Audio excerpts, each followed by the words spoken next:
Taibang lay kolda Sayol khongum lakpada Ningthira baming leni nangi Karta haina saisak na bani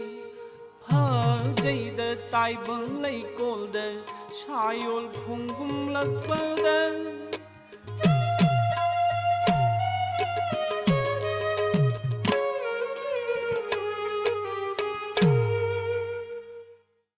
Mayam Kurumjari, Impact TV na paring na sandok chariba Khangminasi Manipur gi Thoramasibu Mijing Tabir Mayam Punoku Han Makada Kanel Sambandu Ramna Taram Nokchari Ngasi Su Miyam Gidamakta Yamna special Roiba Gas Amakak Ekoina Pudran Lakchari. He's a very proud recipient of Ustad Bismillah Khan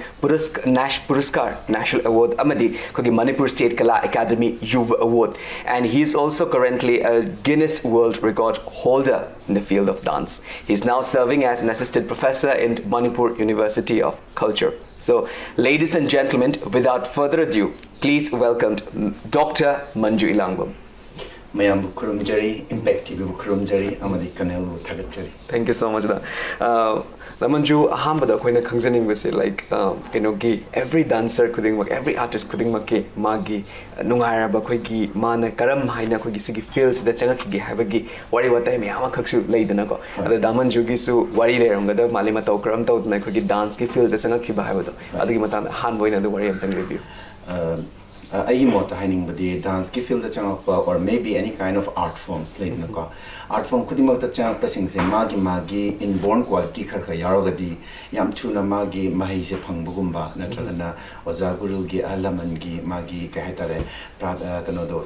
blessings natragana mogi thousal phangbugum moin tawgali adubu mi khudi mag poiroi hype delete adamai tawdana I should be ngai di khoi family line da khoi grandfather great grandfather ko ibu poki be ipagi mapai ithau ibudau mokhoi singse lo inama culture ga mari leina ba khudam ina harakanda ai ithau siju sankirtan gi cholom da amadi ko yet pada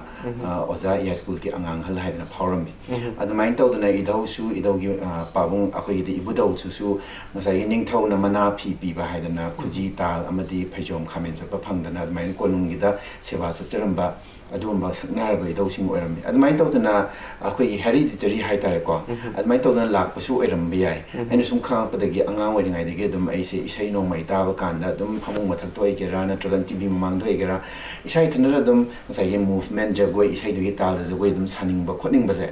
mi kanam tan injalu draga su kanam tan hydra su aina khang padagi dum mai dum tawleram ma se thengna ba adigi myam akhoi ge iche amadi akhoi family members na su engon da khara mai toraga angang oiringai da interest oi haibi da mate ichi na su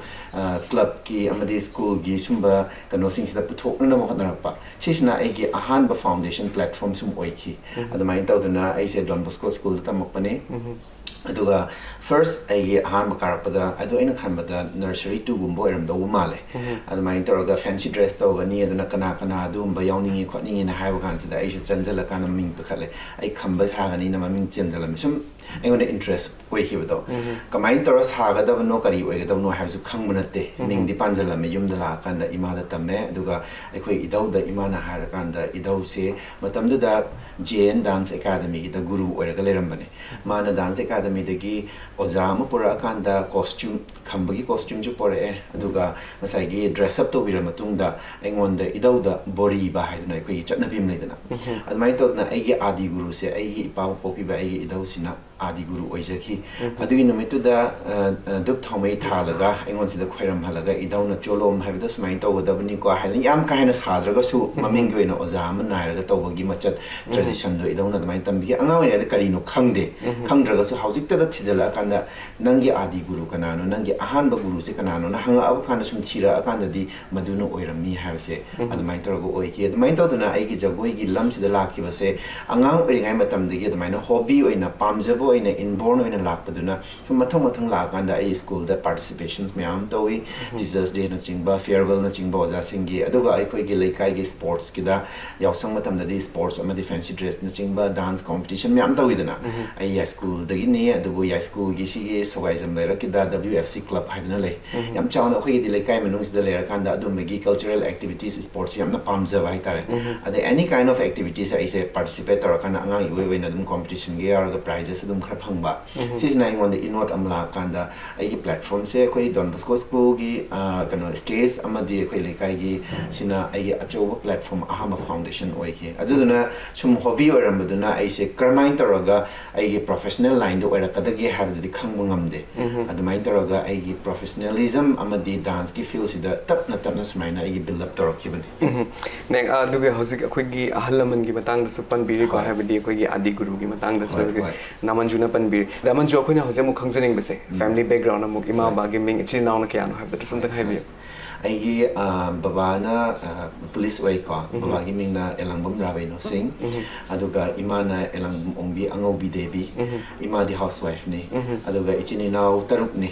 yam half dozen hai tare aduga ichi nga ta aham da ichi mari ni aduga makha tarakpada nupa ni yawi ai iyamba maga ina khwai digi kano ni hai tare aton ba hai tare ko aduga imung manung sigi manung da su yam nungai bam na akhoi ichi sing si ju ngasai gi sports player oi international level po yawi ai se handu admai daraga Manipur ge ahamba nupi gi band the drummer oi su ichi ni aduna ichi ohum subi ni ichi handana elangbum sulta devi kawi adugi ichi ohum subi sina elangbam omita devi kawi makoi sina nupi gi ahamba band ama ngasai gi kan lei hidra paung pahari gi masa nupa na putho ga nupi nga ta gi band amoina putho me ade ichi sina drummer oi sayang da concert ka tawna khoi ngaw ne de yeng hoi admai daraga sum horop na culture amadi sports ka connected or ka khoi families the matter hore aduga ekhoi gi kano baba popi ba idau sina elangbam angang halsing lai khidre dance academy gi cholom gi da guru oirame aduga idau ki pabung akhoi di ibudau sina adu elangbam yambi ka wen hai aduga akhoi di u hodre adumai tor idau du su cholom gi da manam thum phangba adum masak nai bo za moirame na hai Hari Visnadi akhoi art and culture se akhoi Damanju dagi hortra sagani pari puri haktak tagi have tare dum akhoi gi lu da tong da yaudna dum lak pana mara mara kanda Damanju na hojik inherit to bi kanda ong mathang da sam inherit to bi oi bi hai jage Damanju gi makha tar ka generation sing this moving on Damanju academic line da lak matam da Damanju na di mamang da pan bi da Don Bosco school da gi di hobby rakhi ko adubu Damanju gi academic backgrounds akhoni yengjoru matam da Vishwavarati Santiniketan Havatare ko Sigi universities starting from bachelor dagi horakan da PhD fauba Sigi Santiniketan se lotion bi rakhi bu ko so how do you landed yourself in Santiniketan Sigi so have you ai su Don Bosco school ta bakpani na akhoi matam du di ai 19 kanogi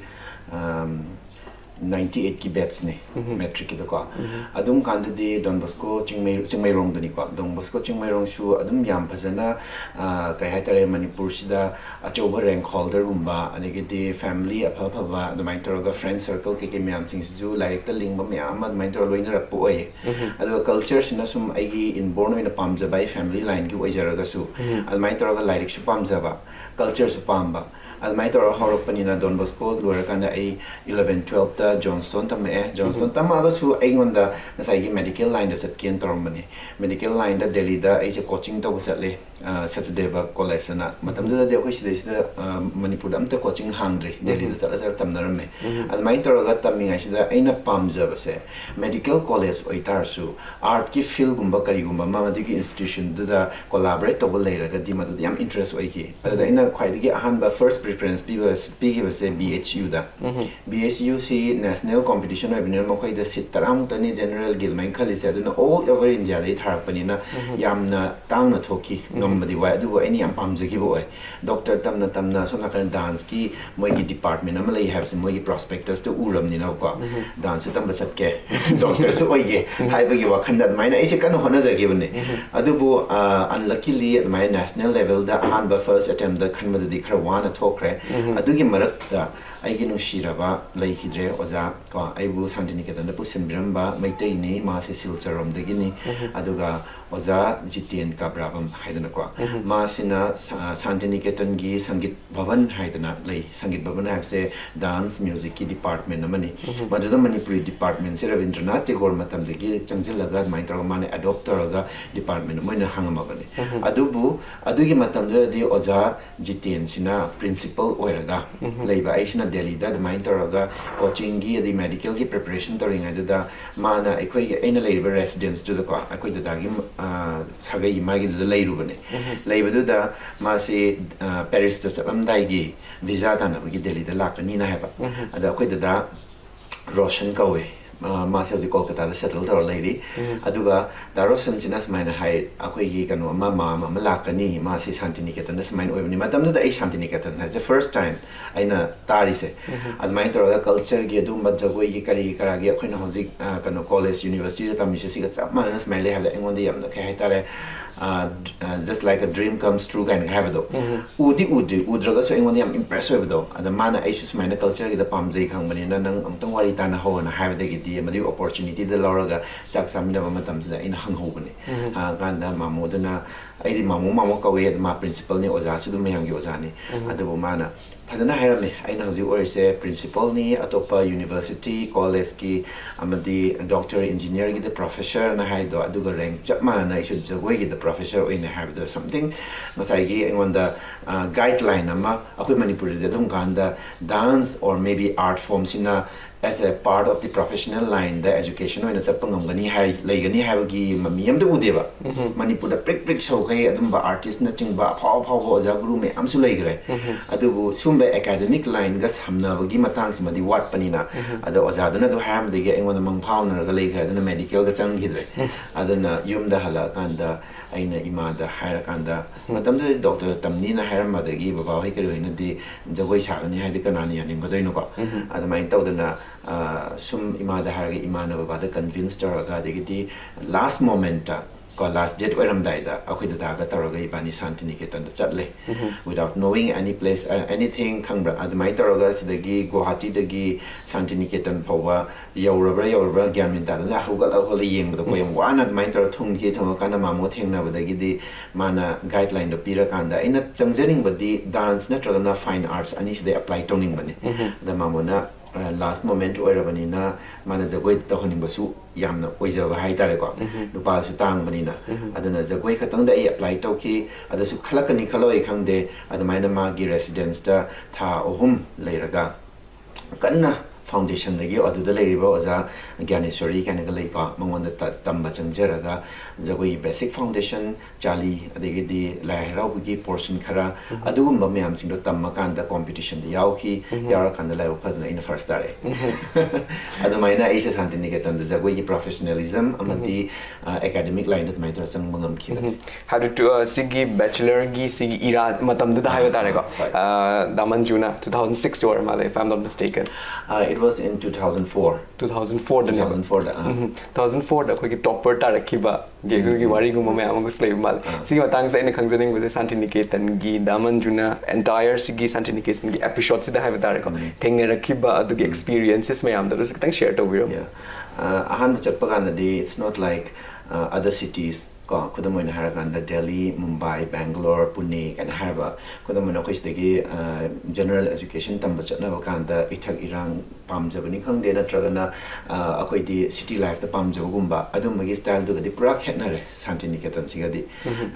yamna down to earth oiba digi mi singse icham chamba cycle ma tharaga natragana khongna chatlaga adumaina college kana ba aduga icham kurta ama selaga digidi mamonda ki gani maugani habi na taba icham chamna dum leraga madugi academic atmosphere surrounding the labor adagi the city dagi su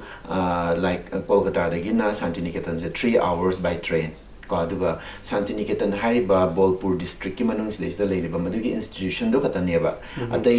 neighboring ka hatare area sing do di mokoi gi local people natragana tribal people gi adumba area da neba ko admai tor semgolapani na just mother leising say students and then faculty members mayam sing do gi world amaneba world da magi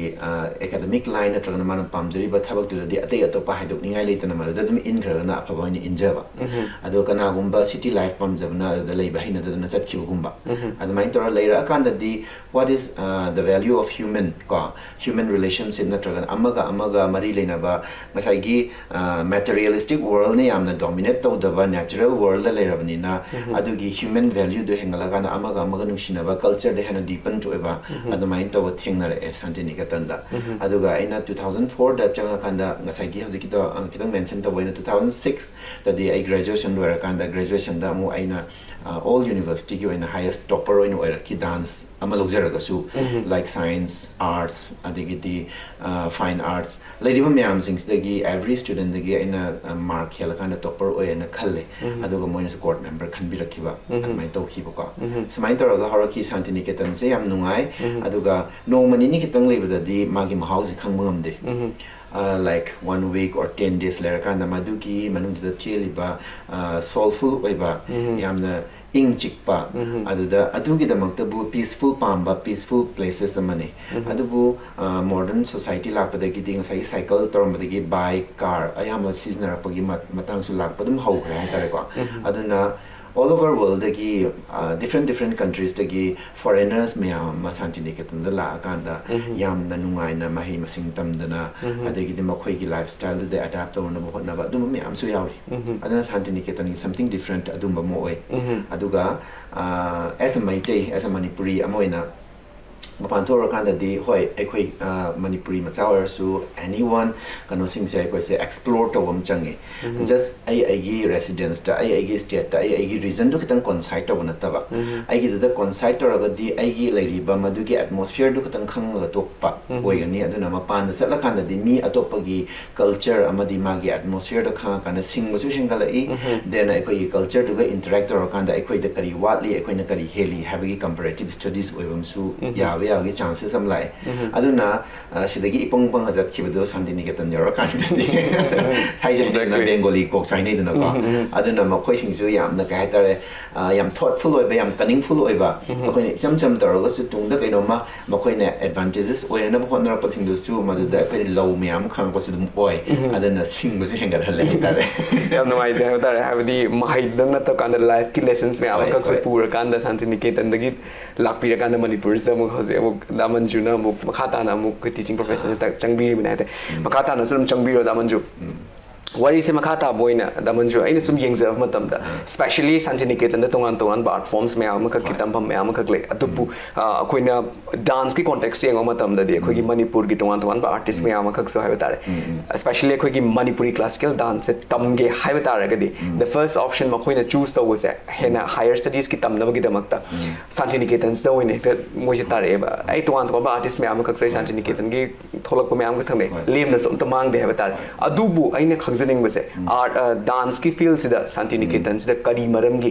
Manipur da choose to have the Manipur so de kuna root oi do ni na Manipuri classical dance kuna shigi mafam sida gi horak do ne horak pham sida gi tam da ba kai ka do gi no why is everyone looking towards Santiniketan to study Manipuri classical language very true and none of the high with my todana as a Meitei moina Manipuri dance to Manipuri da tam da na why you are coming to Santiniketan haiba gi Santiniketan da leiriba Bengali masasin nang Manipur da leiraga Manipuri jagoi tam da na sidla tamino somna kan na mu kari gi da ma ta Manipuri masa mo ra kan ma palam da mayang lam da Bengali mafam da Manipuri jagoi tam chattoina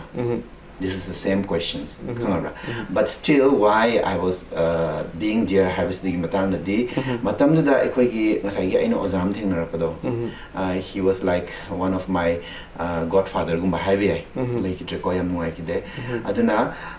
Manipur da anywhere in colleges and anywhere in the university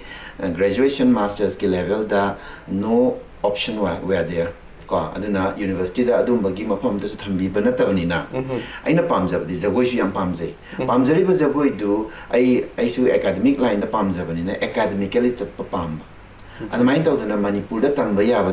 tamaga su academic oi be yaba certification leitaba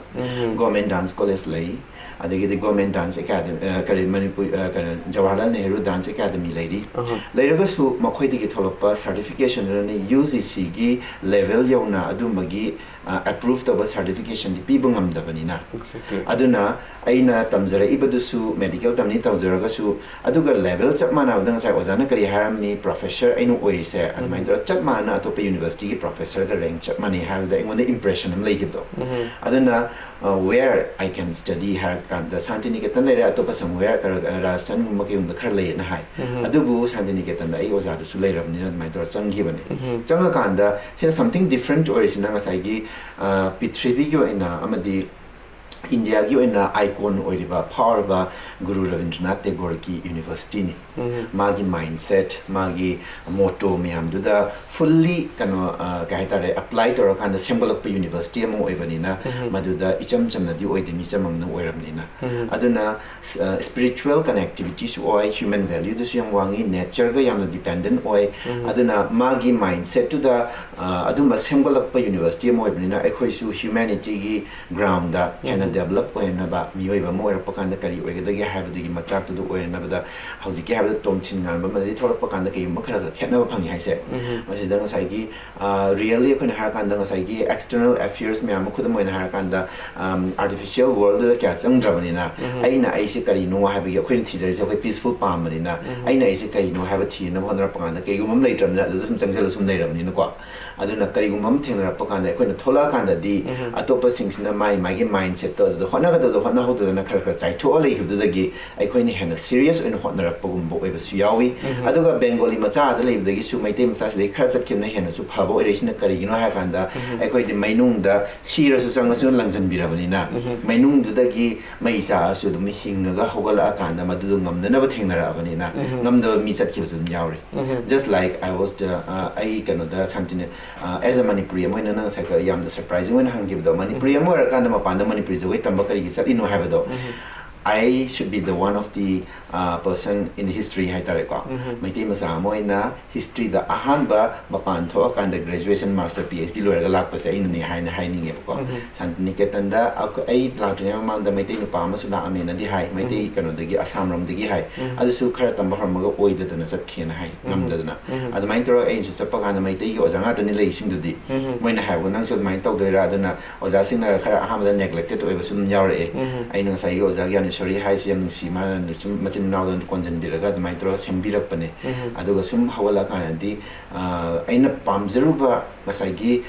with the full of energy webduna ai ambition amagolena pangtam tam sak panatamnina adu de sum tamna success or pagiwani da adu maitoroga loina rakhi Santiniketan na tambakanda madugi facility aduga kudam hakanda Bengal is one of the kano kahitare culture da su hojiti yam rich oire adu mi sing da su sing da hainari ne maitro India gi capital su oiramini aduna madira tamu su kana ba madi phangi kaino da Bengali gi tamjini ngai miam su lai akoina pangi ba se moi de sing ba tamba ko aduga kari no have the human value du gi dona ne Santiniketan da tamba gi kana ba se si ma haini aina have ya no ngai se talking about PhD daman ju so PhD pan bi gi ba tam da ai mind is a question of ko to pai da daman jugi thesis hai batare akoina sum pa java matam da your thesis is kind of related to lai harauba ne daman ju no PhD to bi se but aina mo khangjaning ba se as a Manipuri classical dancer ma kak na hai batare lai harauba which is the origin of all the folk dances of our state Manipur hai batare sigi sida amuk changchal la kanda PhD to ru ba se se kari wa khalon da gi why do you choose lai harauba as a subject that's very true okay you know I kanda why it may be something a new wind is coming in Manipur society hai su yai natra ka you know hai kanda universe is always changing one after another and era is also changing natra admai ta dana kano hai chak hai gara sumna satya juk adu juk hana juk me am su change story adum ta dana Manipur da su mai matam du gi matung in a culture su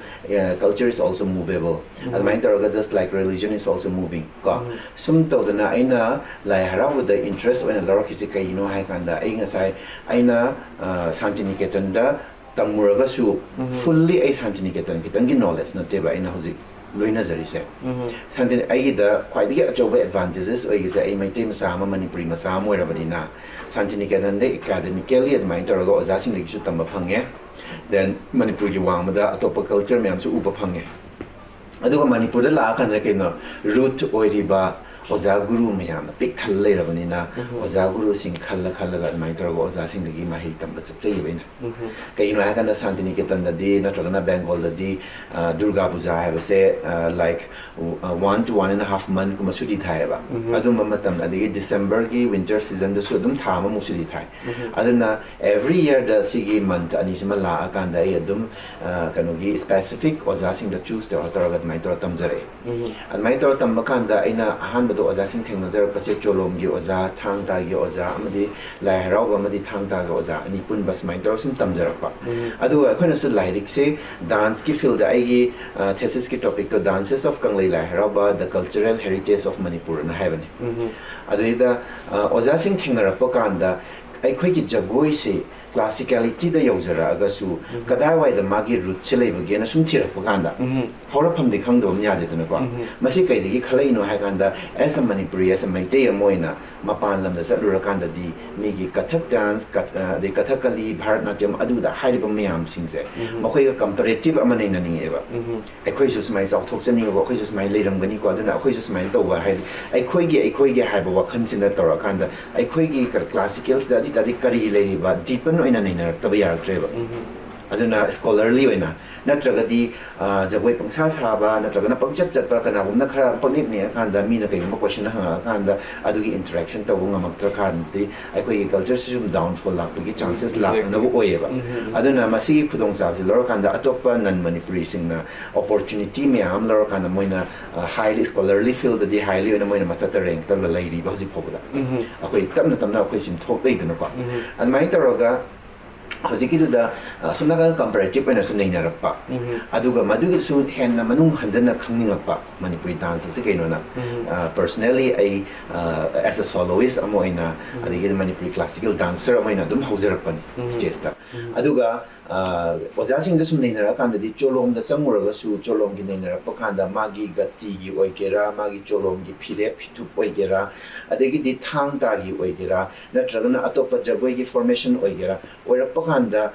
asuna kan gi bharatnatyam natragana atopa gi dance ne angular oiriba adigi khara movement da khenari ba expression da khenari ba adi ta de akoi manipuri dance na asu yamna ngasai gi emotion da spirituality ga loina ba aduga sumu yamna subtle oiba yamna flowful oiba graceful oiba gi sina kada wai digi lai ba haiba sing ba sim leina kanda di magi basic foundation se lai haraw se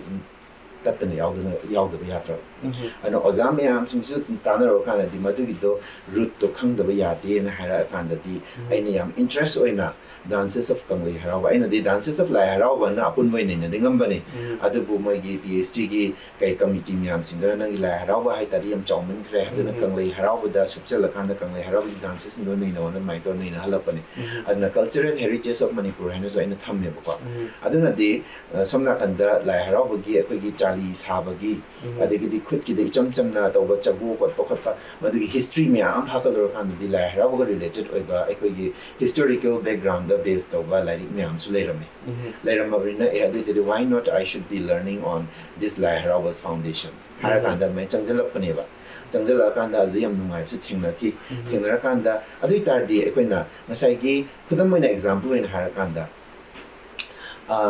lai harawa sina kano gi thambal da kano thambal gi lotus da khudam moina piraga su ngasai gi classical dance khudam moina harakanda ras lila sina thambal aduga magi maruda leiriba thambau marududi ngasai lai harauban lai harau de gi chongkhala kanda maya mamang da phugai raga salisina thambal oideni adi tari thambal do kadai de salai no mai mama pa kari non chiro kan thambau oileram adu gi connection do khangna nawai da ta lai harau da samjar pa habdi koina classical dance ojabata raga su magi mawong mato even magi sei saida kuri masle magi roots di lai harau da gi oiga doine yam nungai da manju singma tang sa da manju na classical dance pan bi ingai sta aina mu hana khangjaning bese da manju ki perspective ta haiba dare ko as a classical dancer mo in explain manipuri classical dance se se ko da manju na kari ne hana khangmi bage ham da tu mata ma sam ta khai bi masigi se yamna sangraba kanoni engone experience haitare ko ado oja singna thanamni Manipuri jagoi that's gonna Meitei jagoi hairaga dum lai what's the meaning of this Meitei jagoi or Manipuri jagoi Manipur itself signify the state Meitei itself signify the community ko adi tardi jagoi du gi masak tu ta iba kano se state ki jagoi na chagana fruit tu gi jagoi do hair kan da Manipuri jagoi shi bu tak pangam gadra sine ba ngon da hangi se kudamoi na hair kan da asona kan gi kathak hair si na chagana kathakali hair si Bharatnatyam hair si they don't say that it's a Chennai dance ade kathakal kano gi Kerala dance ade Orisha dance haina de na akhoi di Manipuri jagoi na hairiba Manipuri dance na why should we say this one khangabra adi tadi sidesida dum akhoi gi hawra iba natragana hawra ba oja sing guru sing makoina classify to bada maming oina thon bada fruit mayam na sema ga oi hi ba pot oi banina maming ama thambada harak ta bada gi apun boina Manipuri dance na haira habisi maso oina khanabam chummi but madugi manung da kanu akoina ka haitare in depth oni yenguragadi maduda essence yauri ba mayam sing se Manipur gi characteristics se kai kai di yauge haina thiragadi aina mapan lamda sisu ai gi experience sum mathang mathang thengarapani hainga sagi kathak hagan mai wahem nei jatre kanu gi lai gi kai gi mayam sing gi wari wata sing katha ina wahi wari di thor ko de go en chado ko kathak te la pani patni Bharat muni na semam ba du gi mudra ke gi mayam sing gi punjala kana jagoi chama ko Bharatnatyam man hai almai hai bo mayam nei gre ade akoi Manipur di hor ko jagoi bo Manipuri jagoi na hai tar di Manipuri jagoi is the makal tribal dance folk dance ade gi di cholom ade ga classical hai ba chingom mayam nei bisida all this nga sai gila haro budla pa dumai tawdana classical kitang higher kanda maduda su yadriba everything is interrelated oiruka ecosystem amada nga sai gi kai tare symbiotic relationship leina bagi type ta everything se leina budung taweba performer mo ena mo na pa thang ta cholom lai rawa lady ba every art form se hate ba yade madu haira kanda da perfection mo oiba hadu oiba natane cham na akoi gi classical dance ke da chali bhangi aduga rasila tang tamakanda ma se soloist a power mo oirani ha busunya ya de ko bongo da cholom na tagna thang ta gi value khamdraga di perfectionist artist ha mo oiba ngam de ba adi ta simian se symbiotic relationship mo leina riba adumai tawdana akoi gi classical gi kano si kano lakna ba honora pakanda hojiki haiba potchak singse aduna asomna kan ga related when iba have the moirongi classical have some di make sing like Manipuri jagoi sima har na ma da ai gi journey da mathang si Manipur da gi phangba natte ko aduga Manipur da gi phangba natte have the oja guru na takpi badi oja guru yamna mo chen sing na nusina da gi di lejarin ba oja guru gi parampara me am sing sibu takpi na ba khona bang tani ngak selaga adugu anova youthful oina aikona kitang open minded oina mapan da urakan kari haina thibya ge anova term kari coin to ya ga da ge anova theory ke gi to ya ga da ge ha gi aikoi se han to um changi adugu ishorna takpira pa hai dara mathang adugi confusion myam di leiri ni ko aduga flow oiba circularity oiba have things di myam khange jagoi da Manipuri jagoi da circular se akoi important characteristics amane later saba poira saba khudmata sarga su poiba later ga susmai lei ki daga poira leiba costume the powder leiba longun hulaga su leiba later chat yung nga chong ma dinata ba masi se Manipuri jagoi characteristics ne circularity si important si kain hai kana wave ka related laina re adi tardi aina masi kadawai degi phangi ge hai kana Paris ta aige kanadane second visit to do man ko second visit ta mai taraga music me haiba Europe the Asia gi kwai di chawa museum aduda any kind of world labor artists in na maduda entry taraga perform to si am phangam da ada ai sulai ka na mai tara phangam perform to gre to wuda aige performance to thola akanda maduda yeng ba audience myam sumda ai koi gi ka hitare anova formation ama ura kana makoida moniam appreciate to have the every art form singse neglected oiba nataba madugi mani da kari yaure ge have some the essence of chiro kan friends masa sing maru oina ꯑꯗꯨꯃꯥꯏꯅ ꯇꯧꯔꯒ ꯑꯩꯅ ꯊꯣꯛꯂꯛꯄ ꯀꯥꯟꯁꯤꯗ ꯅꯨꯄꯤ ꯑꯃꯗꯤ ꯃꯣꯏ ꯑꯇꯩꯁꯤꯡ ꯌꯥꯝ appreciate ꯇꯧꯔꯦ ꯇꯧꯔꯒꯁꯨ ꯌꯥꯝ ꯏꯝꯄꯣꯔꯇꯦꯟꯠ ꯑꯣꯏꯅ ꯅꯨꯄꯤ ꯑꯃꯈꯛ ꯀꯣ ꯀꯩꯅꯣꯅꯤ ꯃꯥꯁꯦ near about somewhere 30s 20 to 30s ꯐꯥꯎꯒꯤ ꯃꯅꯨꯡ ꯑꯣꯏꯔꯝꯒꯅꯤ ꯑꯗꯨꯃꯥꯏꯅ ꯇꯧꯔꯒ ꯃꯥꯅ ꯆꯠꯂꯒ ꯃꯃꯤꯠꯇꯒꯤ ꯃꯄꯤ ꯇꯥꯔꯒ ꯀꯩꯅꯣꯒꯤ you are dancing somewhere not in the heaven not on the earth somewhere in the middle and heaven just like floating ina 하리에요. 하버디 아이세 heaven다수 났다바 서가다수 났다바 비트비다수 났다바 마락 아마다 따라가 사르가 부어서 기분 떠오르는 하라. That is the point answered. Manipuri jagoi the characteristics miyam simdo ningara kan da moina uba phangildo aduna answer oy madugi do akhoi diswai da sum lerna akhoi meeting masa sim uba phangde yam line is low then after that Manipur ki wang masa ka su India gi manung sida di amo state manung da agriculture gi manung da competition miyam nei na banina amana namdhana ba amana ama magi helana bhona ko kan mi gi fazaba do uruduna ba yenguduna ba khone aigi na maroi de hana thaga na hona but they are the neutral person adamai taraga performance to urakan da di Manipuri jagoi gi asimba masakto adu mo da u phangyo aduna aikoina kai tore wave amada circularity da sa haiga di aikoina jagoi sa pa kan da madu idum deeply emotion da yamna ga hade treaty je to to na tabida madu da deeply how ta de akoi hoda sai meditation formation amada isa ta ga chatli jagoi sa kan aduna akoi di khongo de le ka thin de ba khongdo na ne sa le ba ipo amada sa ko Manipuri jagoi sa Nitadi masih si katawa ito pangya kan pulakan na chali sabumba group ma sabumba adugi kan do dila kan da ingon term mo point or Manipuri jagoi se Manipuri jagoi is a floating meditation dance tauraga meditation di formation da saba jagoi ni na adi tani Manipuri jagoi di Manipur degi harpa jagoi ni Manipur da saba jagoi do Manipuri jagoi kawi haibu gi mahutta in depth in a floating meditation dance har di ina kali no have the chira kan o adi ni na har kan da masidesta madum bai characteristics ya already tadi ko peaceful oiba pamba yamna santi leba pamba spirituality da pamba itadi Manipuri jagoi sar kan phangani ko have du gi message pi bam chang ya smai tar kan Manipuri jagoi di terms of my tar ai sadi smai talk char ki hai tar adu friends inupi da gi magi comment gi yamna sunu ngai tar ina floating the am phasna kano to bi ko da manjuna am phasna kano to bi explanation to bi meditation have matam se the conversation before this to dancer me am ka ai different shows me ko una matam da they told me that ko gi Manipuri classical dance even if ko gi stage the forward sabatar I guess we are not connected with the audience exactly have the ko gi meditation the eye contact for like the with the facial expression yaw the with khud ki maton the forward ka tang ye kan da adagi hena focus se en dokte khote haiba gi matang am ka su point to break right that so term meditation this so adom no la am ga da was ma da yam nungai ha tare anova term ka su si ai gi ina tam bang pang zere ha thank you so much haziki da sai gi in the perspectives of performance ki amora di ani thona kani yen bayai amana audience ki performance as well as amana jagyana tragana ngasagi issue the ritualistic process amaga loina ba performance ama haina ani thona yen bayai adum kanda ding ngasagi meditation da kitang khenara ani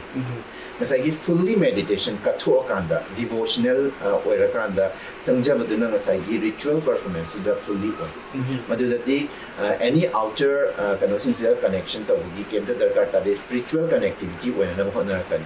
aduga audience ki performance or pakanda di but still akoi gi hauji ritual gi da madugi kanaduna akoi gi emotion oi gi madu phar thamakanda adubu audience ka su connection to biya da bani na sai connectivity khara di sense amadi thado akanda madu connect to madu hona gan adum kanda da ni performance amana stage da performer amana stage da e ma se akoi connect to ma kan ni ngon interest or kanda madu du akoi amuk ma na meo mang da hena chakhat pa ngam ba ha mu ora ka dai se adu magi di kem da darkar ta da su mandiram da saraga di laishing da saraga di ma haigera hairogera mi na yenga ira yeng oira adu gi darkar ta di ma na khara lai sare bido ishwar ga kachara ga madu connectivity ni important is smai thamni yam ni faza wa khalon da manju makata ra ko da khoyam da manju aina sum yeng ga matam da dancer me am sing sa ta ko in rehearse da matam da I was so fortunate to you know take part in most of their rehearse hai da aina sum yeng sa matam da mo koi se dancer sing sina have the guru sing ne mamang da khoina ꯐꯝꯕꯤꯔꯀꯥꯟꯗ musical ꯏꯟꯁꯇ꯭ꯔꯨꯃꯦꯟꯁꯤꯡꯁꯦ ꯄꯥꯛꯅ ꯌꯥꯎꯗꯕꯤꯗ ꯄꯨꯡꯂꯣꯟꯒꯤ ꯃꯑꯣꯡꯗ ꯑꯩꯈꯣꯏꯅ ꯆꯤꯟꯗꯒꯤ ꯉꯥꯡꯉꯀꯥꯟꯗ ꯒꯨꯔꯨꯅ ꯉꯥꯡꯉꯀꯥꯟꯗ ꯑꯩꯈꯣꯏꯒꯤ ꯁꯤꯁ꯭ꯌ ꯃꯌꯥꯝꯁꯤꯗ ꯁꯥꯕꯒꯤ ꯑꯗꯨꯒꯨꯝꯕ ꯄꯔꯐꯣꯔꯃꯦꯟꯁ ꯑꯃꯈꯛꯁꯨ ꯑꯩꯅ ꯑꯗꯨꯝ ꯎꯖꯈꯤ ꯍꯥꯏꯇꯥꯔꯦ ꯇꯠꯇꯅ ꯁꯤꯒꯤ ꯃꯇꯥꯡꯁꯦ ꯑꯩꯈꯣꯏꯅ ꯈꯪꯖꯅꯤꯡꯕꯁꯤꯗ ꯏꯝꯄꯣꯔꯇꯦꯟꯁ ꯑꯣꯐ ꯄꯨꯡꯂꯣꯟ ꯏꯟ ꯃꯅꯤꯄꯨꯔꯤ ꯀ꯭ꯂꯥꯁꯤꯀꯦꯜ ꯗꯥꯟꯁ ꯁꯤꯒꯤ ꯃꯇꯥꯡꯗꯁꯨ ꯑꯝꯇꯪ ꯍꯥꯏꯕꯤꯌꯨ. Importance of Punglon in Manipuri classical dance. Punglon is necessary everywhere in art form. Punglon pungi language the language of the pung. The Manipuri dance ki the instruments, the percussion instruments, the beat pira ka se pung. Aduga ato pa na tablaw ABI pakwas ABI ato pa kay khangdegan khol ABI. But concerning about the Manipuri dance, ita di pung sina important instrument oil. Ko aduna Masdays any instrument percussion oijaraga su pung de thole ba sound du kamai tor thola ka doino mai magi language to da khara magi masak mong khena zakraga su mada pire ise kaino akoi human being amada ka akoi se karina control tor satli ngasai gi time na control tor satli time the rhythmic patterns kai raga di akoi gi khudamoina ha kan the heartbeat magi rhythm se kai raga di akoi gi blood pressure the failure or kan the heart kan ke hetare admai tor malfunction tor kan sibo yonarina same like that ka dance form na tor na art form music wagera amo igera it is controlled by the percussionist sound ka adi tadi rhythm na tor na mandira gitan so be adugo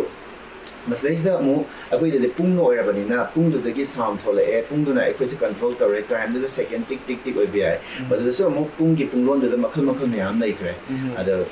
kind of 4 beats 8 beats 6 beats 10 beats 7 beats kan haidana beat de magi cycle da taret na puba tramri na puba tara na puba nipan puba haidana adu na akoy gi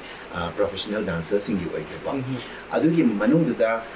pung sina akoy mai te gi thadok na bi adre ko do ha kan da lai tin gi dor su Vaishnavism la ko de gi pung na adu mai tor ga akoy mahut sila kan da percussion masa amoina ahingba kan jantra amoina uhre na ba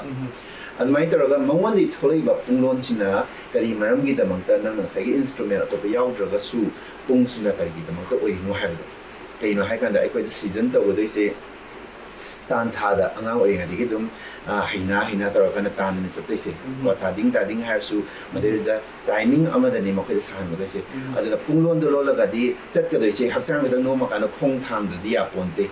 khonglon da thar khonglon gi ma khut matung ina khut chi dai da punglon da gi kana satek sanom ha pa kan da jabo information am ha pa ka dai aduna punglon da icham chama sa tik tong tong tong ha ma se tong tang ha su ma kolom toi tong tra ka tong tang ha su ma kolom toi adamai tor ma du gi punglon du gi language to kenara pe matung ina ko su conversation to kan da language to khai ma ha kan di ma gi sound amadi tune amadi body expression kenaba adamai tor na punglon da su ma da akona sending a language to gi matung ina zawai gi movement kong gi khom thang kena hala ka dai ne ba aduna ekoi Manipuri zawai di pung thadok pe yadre yadra na punglon da mo ate jantra yaw dra ga su asai gi jagoi gi choreograph tor ko kan di jagoi gi kan da punglon da bass and rhythm da bass tor kan da jagoi se formation se ma kan da ato pa instrument lines na kaino emotion ko tor ko na ko da mai ha kan da bashi na tra na kind gi matam na tawdri ha gera na sitar o gera violin o gera hai sing se ko emotion do provoke to na ne ba ade jagoi hata pure dance ha ma abhinaya ha ma lady ko icham chamba yamna pure ha de sing sing ba jagoi ha de kai do ai ga da gi ha ga di kari ha de no punglon da saba jagoi expression yaw da ba aduga expression yara kana saba emotion yara ba aduna ai ko de emotion ko thor ga de se kai no ha kan da nu shi ba fo konjel ba sigi konjel nu shi ra ba adum mi am da ko thor kana mut to sa la kan da chang di mai thong face da nokning ba kapning ba sounding ba nu shi ba thola kan da hakchang da su sounding ga di hakchang kan khala ani aduga kapning ba adi nu shi thor ga de hakchang tho thara ani hai ba mi am sing se coordinate oi ba si manung da di kana ni hundo pa me pung du da pa me punglon se sing so na ta na ba thana ba ya do Manipuri zawai ꯌꯥꯝ ꯅꯨꯡꯉꯥꯏ ꯗꯥꯃꯟꯖꯨ ꯉꯁꯤ ꯁꯤꯒꯤ Manipuri classical ꯗꯥꯟꯁꯀꯤ ꯃꯇꯥꯡꯗ ꯋꯥꯔꯤ ꯁꯥꯟꯅꯕꯁꯦ ꯍꯥꯏꯕ ꯇꯥꯔꯦ ꯌꯥꯝꯅꯁꯨ ꯏꯟꯂꯥꯏꯇꯅꯤꯡ ꯑꯣꯏ ꯗꯥꯃꯟꯖꯨ ꯃꯈꯥ ꯇꯥꯅ ꯑꯩꯅ ꯑꯃꯨꯛ ꯗꯥꯃꯟꯖꯨꯗꯒꯤ ꯈꯪꯖꯅꯤꯡꯕꯁꯦ ꯃꯅꯤꯄꯨꯔꯤ ꯀ꯭ꯂꯥꯁꯤꯀꯦꯜ ꯗꯥꯟꯁ ꯑꯩꯈꯣꯏꯅ ꯌꯦꯡꯉꯨꯕ ꯃꯇꯝꯗ ꯍꯥꯏꯕ ꯇꯥꯔꯦ ꯑꯩꯈꯣꯏꯒꯤ ꯒꯨꯔꯨ ꯄꯔꯝꯄꯔꯥ ꯃꯌꯥꯝꯁꯤꯅ ꯍꯥꯏꯕ ꯇꯥꯔꯦ ꯂꯥꯔꯣꯟ ꯇꯔꯦꯠꯅ ꯀꯨꯞꯂꯀꯥꯟꯗ ꯑꯩꯈꯣꯏꯒꯤ ꯌꯥꯝꯅ ꯁꯦꯀ꯭ꯔꯦꯠ ꯑꯣꯏꯅ ꯊꯝꯕꯤꯔꯝꯕ ꯑꯗꯨꯒꯨꯝꯕ ꯗꯥꯟꯁ ꯐꯣꯝ ꯑꯃꯈꯛꯅꯤ ꯍꯥꯏꯕ ꯇꯥꯔꯦ ꯁꯤꯒꯤꯁꯤꯗ ꯑꯩꯈꯣꯏ ꯇꯣꯉꯥꯟ ꯇꯣꯉꯥꯟꯕ ꯁ꯭ꯀꯨꯜ ꯑꯣꯐ ꯊꯣꯠꯁ ꯂꯩ ꯍꯧꯖꯤꯛꯁꯨ ꯖꯒꯣꯏ ꯔꯥꯁꯇ ꯌꯦꯡꯕ ꯃꯇꯝꯗ ꯑꯩꯈꯣꯏꯒꯤ ꯔꯥꯙꯥꯅ ꯃꯀꯣꯛ ꯆꯤꯡꯉꯒ ꯁꯥꯕ ꯑꯗꯒꯤ ꯀꯩꯅꯣꯅ ꯃꯀꯣꯛ ꯆꯤꯡꯉꯒ ꯁꯥꯕ ꯇꯣꯉꯥꯟ ꯇꯣꯉꯥꯟꯕ ꯁ꯭ꯀꯨꯜ ꯑꯣꯐ ꯊꯣꯠꯁ ꯃꯌꯥꯝ ꯑꯃꯈꯛꯁꯨ ꯂꯩꯔꯤꯕ ꯁꯤꯒꯤ ꯃꯇꯥꯡꯗ ꯑꯩꯅ ꯑꯃꯨꯛ ꯗꯥꯃꯟꯖꯨꯗꯩ ꯈꯪꯖꯅꯤꯡꯕꯁꯦ ꯑꯦꯁ ꯑ ꯃꯣꯗꯔꯟ ꯑꯥꯔꯇꯤꯁ ꯑꯃ ꯑꯣꯏꯅ ꯗꯥꯃꯟꯖꯨ ꯏꯁꯥꯃꯛꯁꯨ ꯑꯦꯁ ꯑ ꯃꯣꯗꯔꯟ ꯑꯥꯔꯇꯤꯁ ꯑꯃꯈꯛ ꯑꯣꯏꯅ ꯑꯩꯈꯣꯏꯒꯤ ꯄꯔꯝꯄꯔꯥꯁꯤꯡꯁꯤꯅ ꯊꯝꯕꯤꯔꯝꯃꯤꯕ ꯑꯁꯤꯒꯨꯝꯕ ꯃꯅꯤꯄꯨꯔꯤ ꯀ꯭ꯂꯥꯁꯤꯀꯦꯜ ꯗꯥꯟꯁꯁꯦ ꯁꯤꯁꯦ ꯈꯤꯇꯪ ꯂꯦꯡꯊꯣꯛ ꯂꯦꯡꯁꯤꯟ ꯇꯧꯔꯀꯥꯟꯗ ꯃꯥꯒꯤ ꯑꯥꯔꯇꯤꯁꯇꯤꯛ ꯚꯦल्यूꯁꯦ ꯍꯦꯟꯅ ꯍꯦꯟꯒꯠꯅꯕꯒꯤ ꯍꯦꯟꯅ ꯑꯦꯛꯁꯥꯏజ్ ꯇꯧꯅꯕꯒꯤ ꯃꯥꯒꯤ ꯔꯨꯝꯗꯤ ꯂꯩꯕ꯭ꯔꯥ ꯍꯥꯏꯕꯗꯣ ꯑꯗꯨꯒꯤ ꯃꯇꯥꯡꯗꯁꯨ ꯈꯤꯇꯪ ꯊꯝꯕꯤꯌꯨ ꯌꯥꯝ ꯏꯝꯄꯣꯔꯇꯦꯟ ꯑꯣꯏꯀꯣ ꯀꯩꯒꯤꯅꯣ ꯍꯥꯏꯀꯥꯟꯗ ꯄꯔꯝꯄꯔꯥꯒꯤ ꯑꯣꯏꯅ ꯏꯄꯥ ꯏꯄꯨꯅ ꯊꯝꯂꯝꯕ ꯏꯄꯥ ꯏꯄꯨꯅ ꯌꯥꯝ ꯋꯥꯅ ꯁꯦꯝꯕꯤꯔꯝꯕ ꯑꯗꯨꯒꯨꯝꯂꯕ ꯉꯁꯥꯏꯒꯤ ꯐꯤꯛꯁ ꯑꯣꯏꯈ꯭ꯔꯕ ꯃꯅꯤꯄꯨꯔꯤ ꯁꯣꯁꯥꯏꯇꯤꯗꯒꯤ ꯊꯥꯗꯣꯛꯄ ꯌꯥꯗ꯭ꯔꯕ ꯑꯗꯨꯒꯨꯝꯕ ꯀꯜꯆꯔꯦꯜꯂꯤ ꯄ꯭ꯔꯗꯛ ꯃꯌꯥꯝꯁꯨ ꯂꯩꯔꯤ ꯈꯨꯗꯝ ꯑꯣꯏꯅ ꯍꯥꯏꯔꯀꯥꯟꯗ ꯀꯅꯦꯜꯅꯁꯨ ꯄꯟꯕꯗ ꯍꯧꯖꯤꯛꯀꯤ ꯔꯥꯁ ꯂꯤꯂꯥ ꯈꯨꯗꯝ ꯑꯣꯏꯅ ꯍꯥꯏꯔꯀꯥꯟꯗꯀꯣ ꯍꯣꯏ ꯔꯥꯁ ꯂꯤꯂꯥꯗꯁꯨ ꯁ꯭ꯀꯨꯂꯤꯡ ꯑꯅꯤ ꯈꯦꯠꯅꯕ ꯂꯩꯖꯔꯒꯁꯨ ꯈꯦꯠꯅꯈ꯭ꯔꯤꯕꯗꯨ ꯑꯣꯖꯥ ꯑꯐꯥꯎꯕ ꯃꯌꯥꯝꯅ ꯁꯦꯝꯕꯤꯔꯒ ꯊꯝꯂꯝꯃꯕꯅꯤ ꯂꯩꯈ꯭ꯔꯕ ꯁꯣꯁꯥꯏꯇꯤꯅ ꯌꯥꯈ꯭ꯔꯕ ꯁ꯭ꯀꯨꯜ ꯑꯅꯤꯗꯨꯁꯨ ꯑꯗꯨꯝ ꯑꯦꯛꯁꯦꯞ ꯇꯧꯔꯒ ꯉꯁꯥꯏꯒꯤ ꯃꯗꯨꯗ ꯀꯅꯥꯅ ꯈꯦꯠꯅꯩ ꯈꯦꯠꯅꯗꯦ ꯍꯥꯏꯕ ꯅꯠꯇ꯭ꯔꯒꯁꯨ ꯗꯤꯐ꯭ꯔꯦꯟ ꯁ꯭ꯇꯥꯏꯜ ꯑꯃ ꯑꯣꯏꯅ ꯃꯅꯤꯄꯨꯔꯒꯤ ꯐꯖꯔꯕ ꯂꯩꯔꯣꯡ ꯑꯃ ꯑꯅꯤ ꯑꯃ ꯑꯣꯏꯅ ꯑꯗꯨꯃꯥꯏꯅ ꯇꯧꯔꯒ ꯂꯩꯈ꯭ꯔꯀꯥꯟꯗ ꯄ꯭ꯔꯤꯖꯔቭ ꯇꯧꯔ ꯊꯝꯕꯁꯤꯁꯨ ꯆꯨꯝꯃꯦꯅ ꯈꯜꯂꯤ ꯑꯗꯨꯒ ꯏꯄꯥ ꯏꯄꯨꯅ ꯊꯝꯂꯝꯃꯕ ꯄꯔꯝꯄꯔꯥꯗꯒꯤ ꯀꯥꯏꯕ ꯌꯥꯗ꯭ꯔꯕ ꯄꯣꯠ ꯍꯥꯏ ꯇꯥꯔꯒꯗꯤ ꯉꯁꯥꯏꯒꯤ ꯁꯣꯁꯥꯏꯇꯤꯅ ꯑꯗꯒꯤꯗꯤ ꯃꯤꯑꯣꯏꯕ ꯈꯨꯗꯤꯡꯃꯛꯅ ꯑꯦꯛꯁꯦꯞ ꯇꯧꯈ꯭ꯔꯕ ꯀꯜꯆꯔꯦꯜꯗ ꯗꯤꯞ ꯔꯨꯇꯦꯠ ꯑꯣꯏꯈ꯭ꯔꯕ ꯈꯨꯗꯝ ꯑꯣꯏꯅ ꯍꯥꯏꯔꯀꯥꯟꯗ ꯍꯧꯖꯤꯛꯀꯤ ꯔꯥꯁ ꯂꯤꯂꯥ ꯂꯥꯏ ꯍꯔꯥꯎꯕꯅꯆꯤꯡꯕ ꯁꯤꯒꯨꯝꯕ ꯃꯌꯥꯝꯁꯤꯡ ꯑꯁꯤꯗꯤ ꯑꯩꯈꯣꯏꯅ ꯀꯥꯏꯍꯟꯗꯕꯅ ꯐꯩ ꯍꯥꯏꯅ ꯈꯜꯂꯤ ꯑꯗꯨꯒ ꯑꯩꯈꯣꯏꯒꯤ ꯃꯣꯗꯔꯟ ꯗꯥꯟꯁꯔ ꯅꯠꯇ꯭ꯔꯒꯅ ꯃꯣꯗꯔꯟ ꯀꯟꯇꯦꯝꯄꯔꯔꯤ ꯀꯩꯅꯣ ꯑꯦꯛꯁꯄ꯭ꯂꯣꯔꯔ ꯑꯃ ꯑꯣꯏꯅ ꯍꯥꯏꯔꯤꯕ ꯃꯌꯥꯝꯁꯤꯡꯁꯦ ꯑꯩꯈꯣꯏꯅ ꯃꯣꯗꯔꯟ ꯗꯥꯟꯁ ꯑꯣꯏꯔꯒꯁꯨ ꯅꯠꯇ꯭ꯔꯒꯅ ꯑꯅꯧꯕ ꯀ꯭ꯔꯤꯌꯦꯁꯟ ꯑꯃ ꯇꯧꯔꯒꯁꯨ ꯑꯦꯁ ꯑ ꯃꯩꯇꯩ ꯑꯦꯁ ꯑ ꯃꯅꯤꯄꯨꯔꯤ ꯑꯃ ꯑꯣꯏꯅ ꯑꯩꯈꯣꯏꯅ ꯀꯗꯥꯏꯗꯒꯤ ꯇꯧꯔꯨꯗꯣꯏꯅꯣ ꯋꯦꯁꯇꯔꯟꯗꯒꯤ ꯅꯠꯇ꯭ꯔꯒꯅ ꯏꯟꯗꯤꯌꯟꯒꯤ ꯑꯇꯣꯞꯄ ꯑꯥꯔꯠ ꯐꯣꯝꯗꯒꯤ ꯇꯧꯔꯛꯀꯗꯣꯏꯔꯥ ꯅꯠꯇꯦꯕ ꯅꯠꯇ꯭ꯔꯥ ꯑꯗꯨꯅ ꯃꯅꯤꯄꯨꯔꯗꯒꯤ ꯂꯩꯖꯔꯤꯕ ꯂꯩꯍꯥꯎꯁꯤꯗꯒꯤ ꯄꯨꯊꯣꯛꯆꯔꯕ ꯄ꯭ꯔꯗꯛ ꯏꯄꯥ ꯏꯄꯨꯅ ꯊꯝꯕꯤꯔꯝꯕ ꯉꯁꯥꯏꯒꯤ ꯄꯨꯛꯀꯩ ꯃꯌꯥꯝꯁꯤꯡ ꯑꯗꯨꯗꯒꯤ ꯆꯥꯟꯅꯕ ꯑꯩꯈꯣꯏꯅ ꯃꯗꯨꯗꯒꯤ ꯇꯝꯖꯔꯨꯔꯒ ꯃꯗꯨꯗꯒꯤꯗꯤ ꯑꯩꯈꯣꯏꯅ ꯂꯧꯈꯠꯆꯔꯀꯥꯟꯗ ꯊꯤꯝꯗꯨꯒ ꯔꯤꯂꯦꯇꯦꯠ ꯑꯣꯏꯕ ꯅꯠꯇ꯭ꯔꯒ ꯃꯇꯝꯗꯨꯒ ꯆꯥꯟꯅꯕꯗ ꯄꯨꯁꯜꯂꯛꯑꯀꯥꯟꯗ ꯑꯦꯄ꯭ꯂꯥꯏ ꯇꯧꯔꯀꯥꯟꯗ ꯑꯩꯈꯣꯏꯒꯤ ꯐꯣꯔꯃꯦꯁꯟꯗꯨꯗ ꯑꯗꯨꯃꯥꯏꯅ ꯇꯧꯔꯒ ꯑꯦꯗꯥꯞꯇꯦꯁꯟ ꯇꯧꯔꯀꯥꯟꯗ ꯁꯥꯔꯛꯀꯗꯕ ꯑꯥꯔꯠ ꯐꯣꯝ ꯑꯃ ꯑꯣꯏ ꯑꯗꯨꯒ ꯄꯔꯝꯄꯔꯥꯒꯤ ꯈꯤꯇꯪ ꯑꯣꯏꯔꯤꯕ ꯏꯄꯥ ꯏꯄꯨꯅ ꯊꯝꯕꯤꯔꯝꯕ ꯉꯁꯥꯏꯒꯤ ꯔꯥꯁ ꯂꯤꯂꯥ ꯈꯨꯗꯝ ꯑꯣꯏꯅ ꯍꯥꯏꯔꯀꯥꯟꯗ ꯔꯥꯖꯔꯁ꯭ꯔꯤ ꯚꯥꯒ꯭ꯌꯆꯟꯗ꯭ꯔꯅ 1779 ꯀꯣ 18th ꯁꯦꯟꯆꯨꯔꯤꯗ ꯊꯅꯝꯃꯕ ꯔꯥꯁ ꯂꯤꯂꯥ ꯄ꯭ꯔꯗꯛ ꯑꯣꯏꯔꯕ ꯄ꯭ꯔꯤꯊꯤꯕꯤꯒꯤ ꯐꯥꯎꯔꯒ ꯍꯧꯖꯤꯛ ꯐꯥꯎꯕꯗ ꯂꯩꯔꯤꯕ ꯄ꯭ꯔꯤꯊꯤꯕꯤ ꯐꯥꯎꯍꯟꯕ ꯉꯝꯃꯤꯕꯗꯣ ꯍꯧꯖꯤꯛ ꯑꯩꯈꯣꯏꯒꯤ ꯏꯔꯥꯁꯤꯗ 2023 ꯌꯧꯔꯕꯁꯤꯗꯐꯥꯎꯗ ꯑꯥꯔꯇꯤꯁ ꯑꯣꯏꯅ ꯂꯣꯏꯅꯔꯛꯏꯕ ꯑꯥꯔꯇꯤꯁ ꯑꯣꯏꯅ ꯂꯥꯛꯏꯕ ꯃꯌꯥꯝꯁꯤꯡ ꯑꯁꯤꯅ ꯑꯩꯈꯣꯏꯅ ꯀꯔꯤ ꯇꯧꯕ ꯉꯝꯕꯒꯦꯕ ꯑꯗꯨꯒꯨꯝꯕ ꯂꯦꯚꯦꯜꯗ ꯑꯩꯈꯣꯏꯅ ꯑꯇꯣꯞꯄ ꯄ꯭ꯔꯗꯛ ꯑꯃ ꯄꯨꯊꯣꯔꯛꯄ ꯉꯝꯃꯤꯕ꯭ꯔꯥ ꯅꯠꯇ꯭ꯔꯒꯗꯤ ꯑꯩꯈꯣꯏꯒꯤ ꯑꯥꯔꯠ ꯐꯣꯝꯁꯦ ꯗꯤꯒ꯭ꯔꯦꯗꯦꯠ ꯑꯣꯏꯔꯛꯏꯔꯥ ꯅꯠꯇ꯭ꯔꯒꯅ progressive ꯑꯣꯏꯔꯛꯏꯔꯥ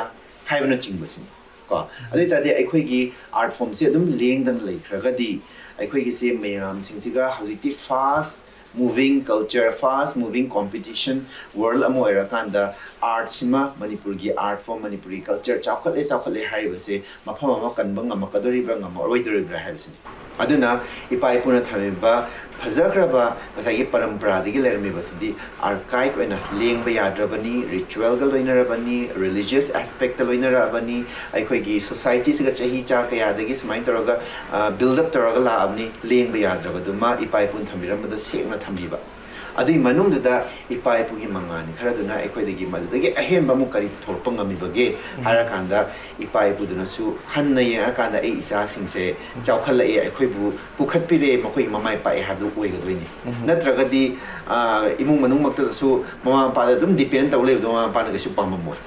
magi marom dong hingjara kanda mana amuk mama pa da yengsalakpa duni mayam pamnari se aduga chap mane aikhoigi as a whole amanya kanda ipa ipugi parampara gi leriba adu shoktana thambiraga madudagi aikhoina manganduna khara loinara kanda pitribi phawung amdunaba madugi level da mapanduna kari kari theory satna khrage madugi theory duna aikhoigi manipuri side apply tawra kanda karamba thakta bukhalappa yagi haibna chingdo neinaba chumbrana khalle adumain tawra kanda anau puthora agadi hena mayam rakta timba ngambani manipuri culture hen chakhulakani haibasi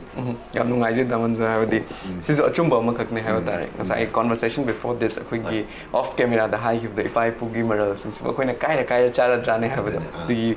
damanju gi whole conversation cha tar kan da engon su dum lakche have ta moving on damanju ene khangjening ba se hozik damanju nasu haibiri ko habi tongan ba anova artistic value yaw ba anova works na am ka puthok pa sam darkar hoina when we study about your art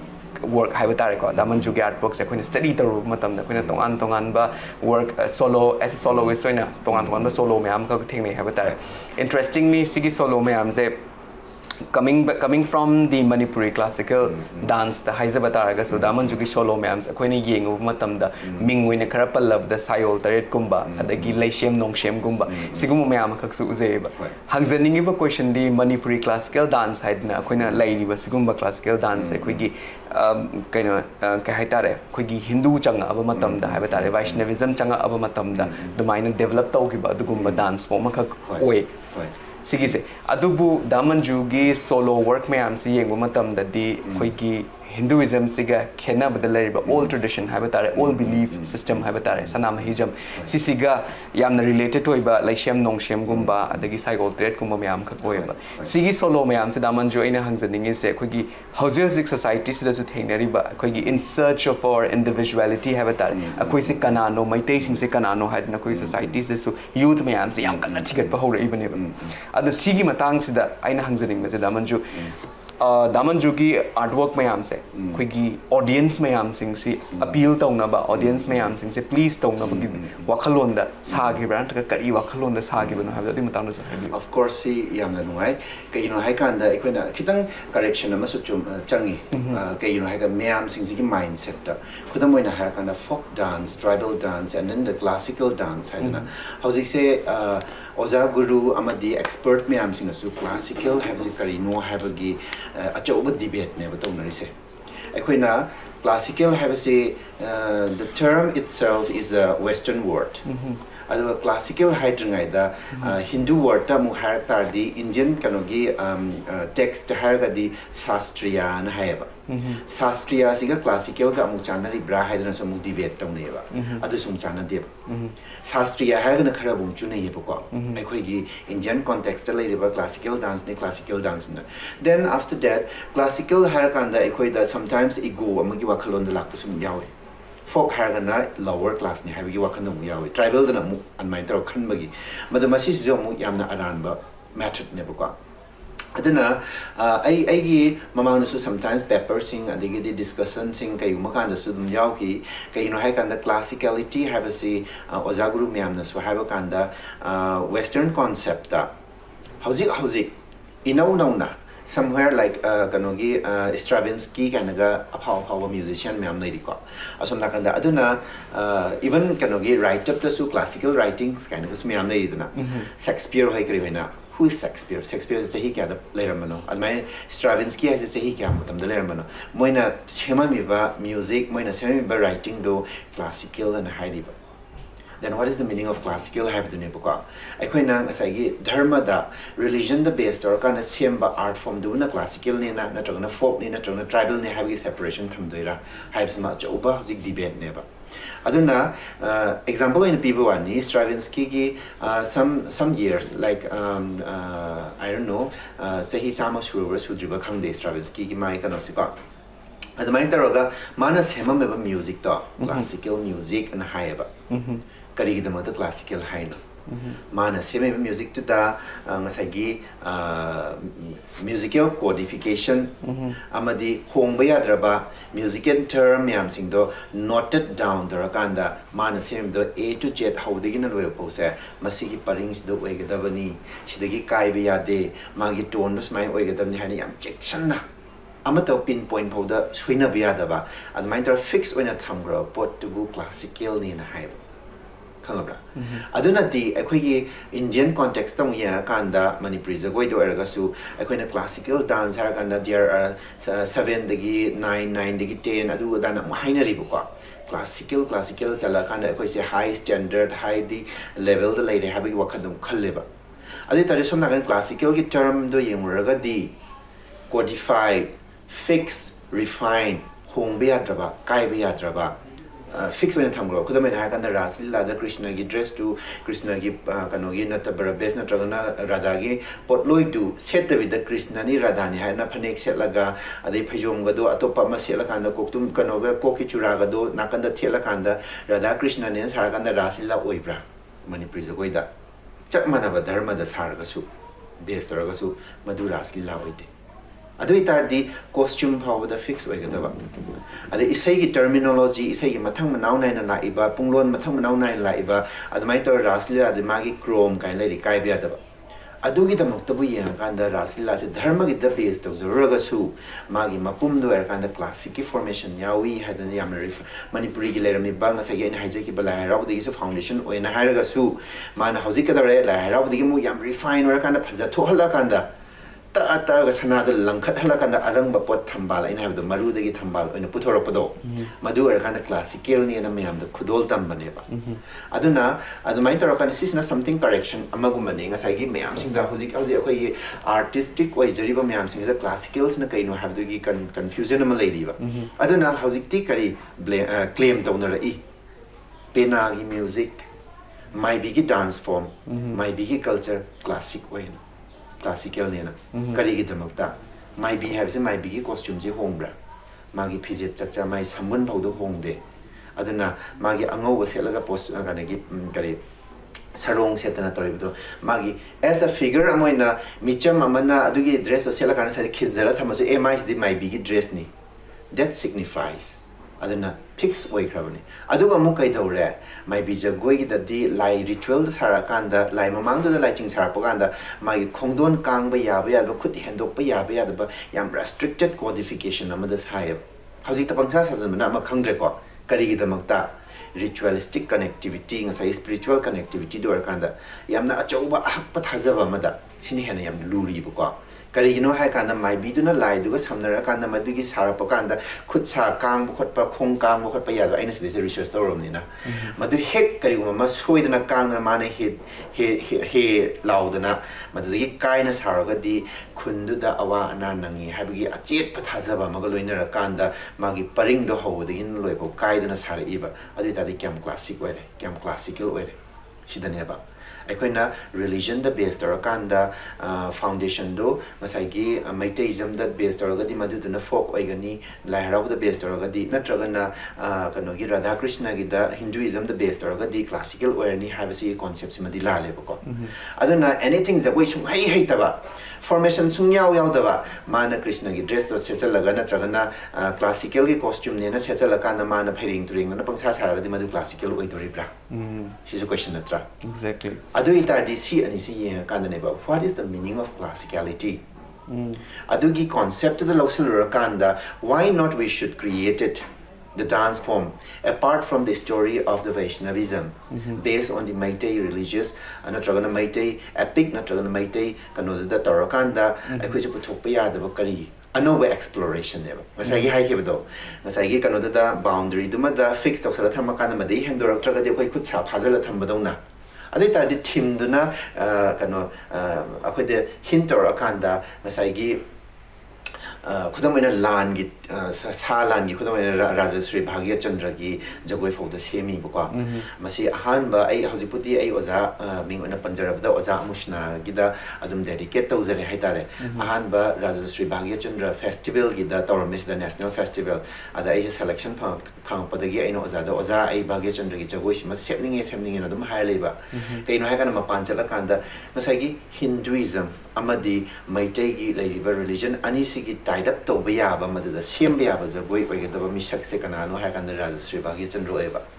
why he is the one who is the ruler of Manipur gi ruler of the na thang da gi kari gi masak ta ha pe are akoina uriba artist se akoina uba kan da artist is neutral artist the shingum bane any kind of kanoda story that any kind of religion any kind of culture that adaptation to bungam madu artist haina ko biya amada fix tawhra tardi ma se yam static oidana flex ngasai gi khudam mena jagoi muta sar so flexibility oibiya ba habdo adune yamna flexible oiba mioi singsibu artist ne na thamninge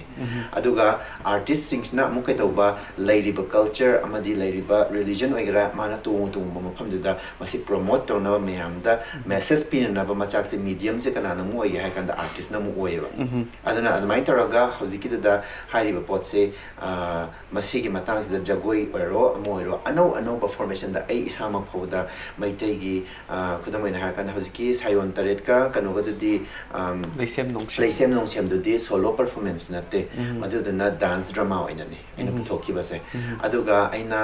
solo gi da puthoki base di kano sibatanda bhaidna masulei kokil priyotal haidna masulei aduga sibatanda tona khara exaggerate oina thangta kai ga tor kana magi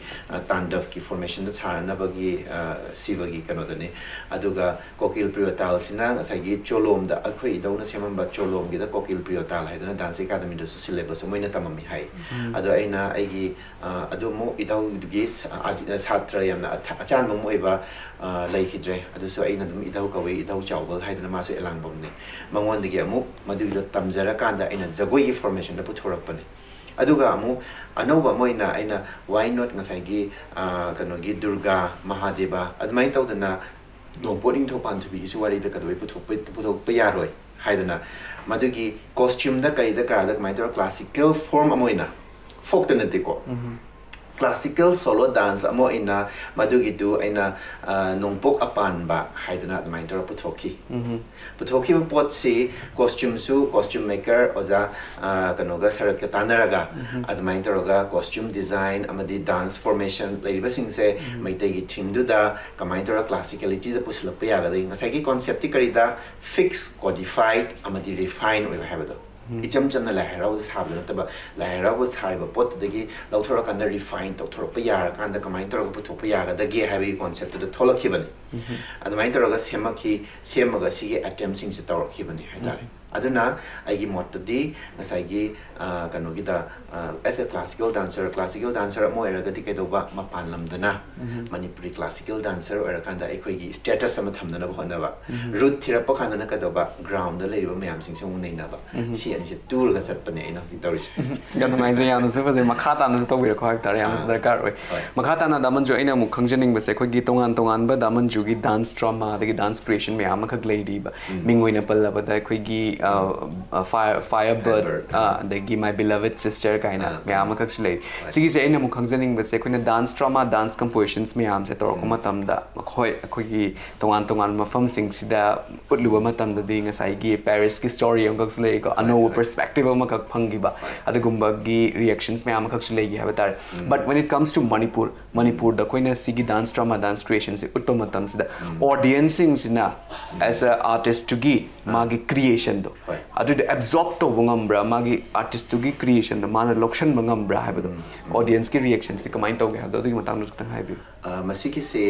kano gi my beloved sister na aina santiniketan da master taming ai dane Switzerland gi kano ne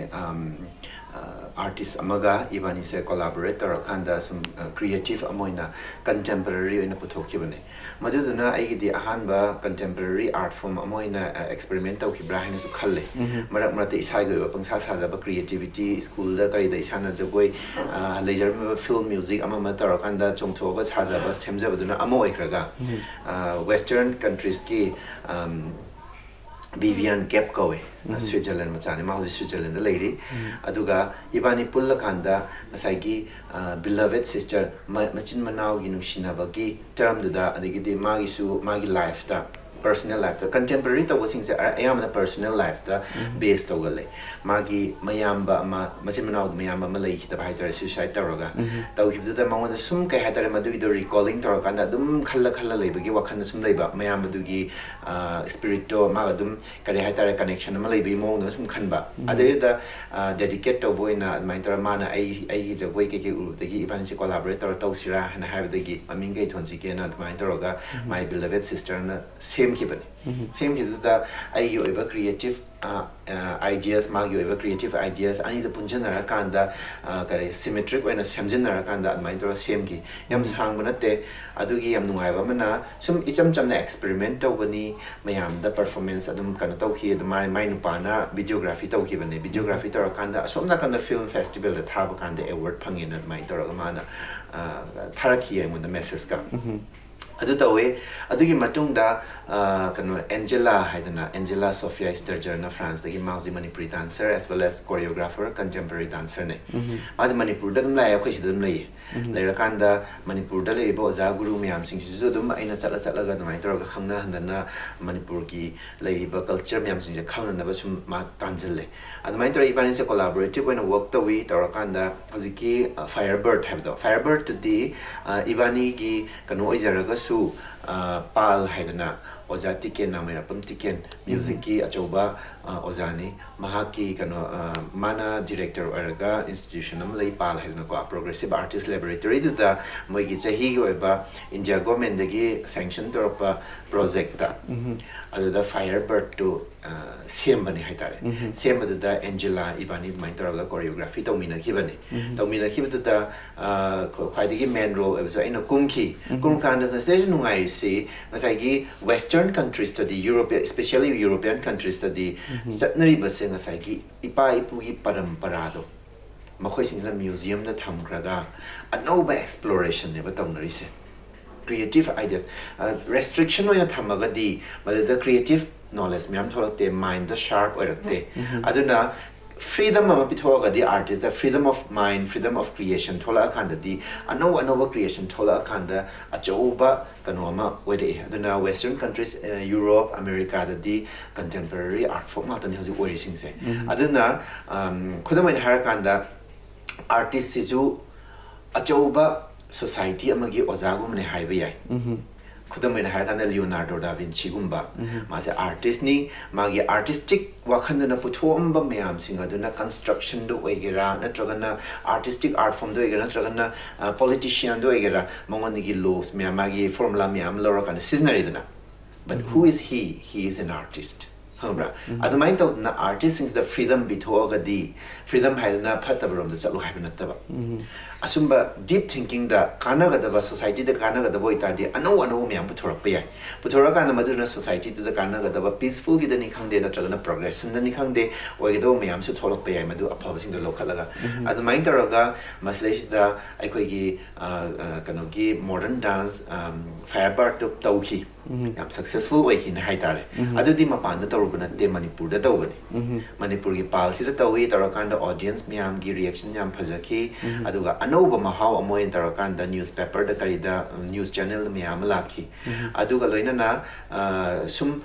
aigi achouba contribution ama hairagadi ngasai Paris ta amu 2000 kano do aramani madu to 1819 da amu chalui chalur kanda Angela Ivanina production tarakanda khudai yana buthoi khudai akoi ma sila kanda Manipur masa sing se lai khorme khudai cheli iruzare khudai cheli tumme khudai cheli khudai je dum tatna dum loina lebdo aduga aikoi gi concept asu birth and death have a circularity jagoi da circularity ade pokpa muk shiwa have a sigi circularity si da khudai da based around ibani na choreography am around Paris to utki Indian embassy me am usula am appreciate to ki we adugumagi anova contemporary se Manipur da su pusalakpa changi aduga ai khatana tana contemporary da yam phajana work tori ba hoji kanogi surjit haidana leiri surjit bonbon haidana ko masu yam kanadi tawzer tawri adu masu thang ta da kai da base taraga mai tor pa horpa mini aduna ekoina mu purely tradition da founded waraga da mai tor tawbani na henna like modern gi kanu da philosophy natragana formula da 90% based on the vida aikoi culture da 90% based oraga 10% duna western ideas to collaborate oraga contemporary puthokna bo hona bane sina aikoi gi classical dancer as well as traditional dancer amoina admai to was yam important way and dikhal haziki situation si da western world ga su connections in darkar tai aikoi gi culture su mari sanna bo hona bo ꯍꯥꯏꯗꯤ inter study tauba hai Yeah, da yeah, yeah. amagi su study tauba amagi su Yeah, se yeah, tau right. yam nungai je damanju wai shaning badi myam khak le hai da ko adubu koi gi thoram sina hai ta akak na ba matam oi bene koi na damanju ko en pawi na gi tanza de phang oi da rosh lak pese damanju de ge aina hangjening bese koi gi manipur gi oin hai ta especially koi gi male artist hai ta ko sigi se magi status se kadai wai da lei bagi hai bu damanju gi perspective ta amta hai bi ram mo this Sum tasengna yenguragadi hoi mamang da khudam oina harakada lai hangtaktagi oragasu ka akhoi Manipuri history se just 2000 years that Manipuri history ne have su yate kaino hakanda kanu ibdo pa khangmana panmado adugi akhoi recorded history lere na harako 2000 years holi 2023 ore magi matam du dagi parakpani na hai madi mamang da ningthoro kayam palamgre kaduna thousand years ne ba khoi gi history de lai se and mai taraga madugi mamang da sumo sai gi pakhang ba madi 9000 am hi da neiner pakan da su creation gi matam da hinduism da sumyam leiri and mai tara creation thola pakan da su maru ina jagoi gi da kano related oina lai si jo khoi ima taret laung thonga pan adu du kain hari liga pakhang ba madi 9000 am hi they are all related with this art form makhoi di thola panga tani aduna so the male as well as the female are very much important. The male is a role me am a lady. Ka yengaragadi. And my tara mathang lap the Hinduism lak tarsu yengasi baget kanogi Rasi Lapatomizu Kanano Rajasri Bhagyachandra. Who is he? He is a male character. Ka adi mathang nasu muhoi gopi saba amamsa male sobism gi wakalon da changba suyai adubu changbadi aduna oiroi haina di khalle. Kari ino haikanda amuk yenguragasu ngasa fact oni yang pakanda hauji sida classical gi Rajasri Bhagyachandra gi matung da tarapakanda Manipur da hauji iconic oina trinity han sulongna ba oza guru ahum amagi kano leiri oza amubi oza amudon oza tomba haidana kana no mokoi sa male characters makhoi singduna kadawre raslila gi amadi Manipuri gi tradition gi oiba jagoi gi isai gi myam singse makhoi ahum duna kallaga thamakanda anoba mayonda pukhalamagi adusu male character neba aduga amu kadawre hauziki recent present oina yengnaru bakanda hoi matam amada ngasai gi nupi oibina magi disadvantages myam su lai male gi advantages myam su lai adu male organa jagoi da kya changande adu nupi na yam tawgali adurgasu disadvantages harakadi mayum makai palakanda imung manung koira akanda di maru oina madugi thaba inkhang da makha samdaba ngamdaba kanagumba family na support tawdragadi nupi gi di amu awaba mu oiba magi lakchiramba art form do tat khinaba machak oiba aduna nupa da di mangonda adumagi kesu yam ka hana dependent oidabani na kwa adumai toraga phajanna madada mayonara pusalaga changbang amagi chances su leiba masisina achauba importance amoira kana nupana su culture se achauba kanbagi guru singsi masakta su oibagi masak su yamna lei na khalle ka aduga nupagi importance ti am leikre hoi yengaruba kana di art form sings da kari haini ngasai gi aish mangai ra khudamai har kan da koi na wai Don Bosco tamakpada class 9 10 na ngasai gi the road not taken haidana poem ama thengnare yam nungai ki sum haija matam du de su khalude lambi ani da mayamna chatna balambi amana chatna da balambi haidana aina sangmusina chatna da balambi da aduga chatna da balambi da khaluragadi magi panthung phamdo aphaba ngator masona ni competition yam nyamba adana aina pamjaru da pot choi aina pamjaru pot sina mayamna chatna da balambi da chatlu buduna sum mathang changjala kanda mai pakna bagi masak su oibra haina khalle aduna hauziki hariba se nupa singsida ina haining basi mayam singsigi mityeng la su nupa na jagoi saba oiragadi kari kai haini nupi mali kholi haibna chingba sumbagi su mayam lei adubu art amo loina rapaka di jagoi isem loina rapakanda compulsorily ngasagi peace from the adigi human emotion the spirituality the connectivity mayam lakpanina ngasagi yamna while oramba mioi amo oita su khara lamchat bevar da oza guru da thaksi khasi da lerapani na ingtharak pa taptharak pa peace from the lakpani nupa su dum taptharak pa se haiba macha machal changi adigi di kala du tor kan ngasagi flexibility softness amala ka de mingon da ngasagi impression pihan mangam doini na madugi train tawa season tor pakanda madugi machak tu masu oirapana oirakanda nupa singsida adumbagi ngasagi